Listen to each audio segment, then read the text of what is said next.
அன்புக்குரியவர்களே, என்னுடைய வாழ்க்கையில் துன்பம் என்பது வெவ்வேறு நேரங்களில் வருவது உண்டு. சில துன்பம் காயத்தை ஏற்படுத்தும், பின்பு சரியாகிவிடும். எடுத்துக்காட்டு, யாராவது தவறாக பேசினால் மனது வலிக்கும், பின்பு சரியாகிவிடும்.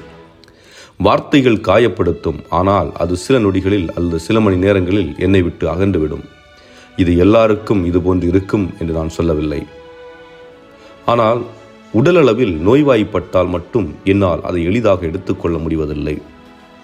சில நேரங்களில் நினைப்பது, வாழ்க்கை முடிந்துவிட்டது, நம்மை கவனிக்க யாரும் இல்லை.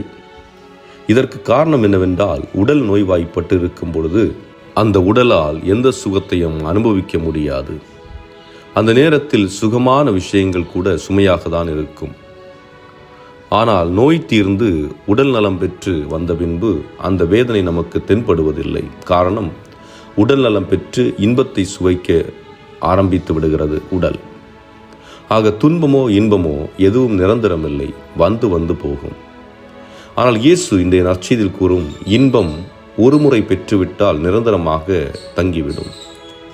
தூய அகுஸ்தினார் பிறந்தது கத்தோலிக்க கிறிஸ்தவ குடும்பம். ஆனால் அவர் கடவுள் நம்பிக்கை அற்ற மனிதராக, உலக இன்பத்தை தேடி தவறு செய்யும் மனிதராக வாழ்கிறார். ஒரு கட்டத்தில் அவர் தூய அம்ப்ரோஸ் என்னும் ஆயரோடு உரையாடுகிறார். இயேசுவை பற்றி அறிந்து கொள்கிறார். அன்று முதல் எந்த சூழலிலும் அவர் இயேசுவை விட்டுவிடவில்லை. ஆனால் இயேசுவுக்காக அனைத்தையும் இழக்கிறார். தன் தவறான ஆசைகள், தன் தவறான சிந்தனைகள் அனைத்தையும் தூக்கி எறிந்து இயேசுவை பின்பற்றுகிறார். காரணம், அவர் இயேசுவில் உண்மை மகிழ்ச்சியை கண்டுகொண்டார். இந்த உலகம் கொடுக்காத மகிழ்ச்சி, இந்த உலகத்தில் உள்ள பொருட்கள் கொடுக்காத மகிழ்ச்சி, இந்த உலகத்தில் உள்ள பதவிகள் கொடுக்காத மகிழ்ச்சி, இந்த உலகத்தில் உள்ள அறிவு கொடுக்காத மகிழ்ச்சி இயேசுவில் அவருக்கு கிடைத்தது. இதை நாம் பல மனிதர்கள் வாழ்வில் பார்க்க முடியும்.